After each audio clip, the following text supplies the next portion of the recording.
নমস্কার বন্ধুরা, প্রধানমন্ত্রী কিষাণ সম্মান নিধি যোজনার ১৮তম কিস্তির ২,০০০ টাকা মাননীয় প্রধানমন্ত্রী আগামী ৫ই অক্টোবর প্রদান করবেন। এই নিয়ে একটি অফিসিয়াল ব্যানার প্রকাশিত হলো। এই ব্যানারে উল্লেখ আছে কত কোটি কৃষক কত হাজার কোটি টাকা পাবেন এবং মাননীয় প্রধানমন্ত্রী কোন রাজ্য থেকে ১৮তম কিস্তির টাকা প্রদান করবেন তারও উল্লেখ রয়েছে। এখানে উল্লেখ্য, আপনারা প্রত্যেকেই জানেন প্রধানমন্ত্রী কিষাণ সম্মান নিধি যোজনার প্রতিটি কিস্তির টাকা প্রদানের আগে অফিসিয়াল টুইটার হ্যান্ডেলে একটি ব্যানার প্রকাশিত হতো, কিন্তু এবারে সেই নিয়মের পরিবর্তন হয়ে প্রথমেই পিএম কিষাণ সম্মান নিধি যোজনার অফিসিয়াল ওয়েবসাইটে একটি লেখা প্রকাশিত হয়েছিল, যেখানে স্পষ্টভাবে উল্লেখ ছিল সম্মানীয় প্রধানমন্ত্রী আগামী ৫ই অক্টোবর পিএম কিষাণ সম্মান নিধি যোজনার ১৮তম কিস্তির টাকা প্রদান করবেন।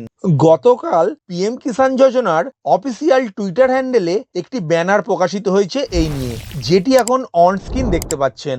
ব্যানারের আগেই লেখা রয়েছে পিএম কিষাণের ১৮তম কিস্তি ৫ই অক্টোবর ২০২৪-এ মাননীয় প্রধানমন্ত্রী শ্রী নরেন্দ্র মোদী মহারাষ্ট্রের ওয়াসিম থেকে স্থানান্তর করবেন।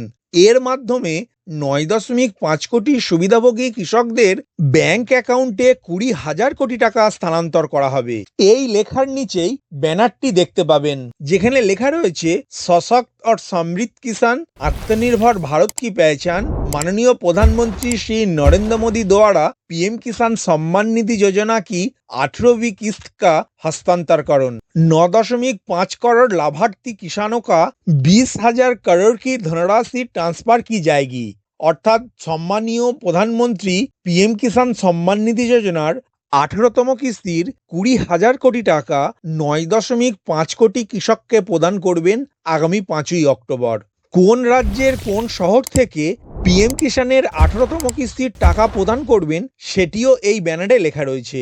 এই ব্যানারেরই নিচের দিকের বাম দিকে লেখা রয়েছে ওয়াসিম মহারাষ্ট্র, অর্থাৎ মহারাষ্ট্র রাজ্যের ওয়াসিম নামক জেলা থেকে মাননীয় প্রধানমন্ত্রী ১৮তম কিস্তির টাকা প্রদান করবেন।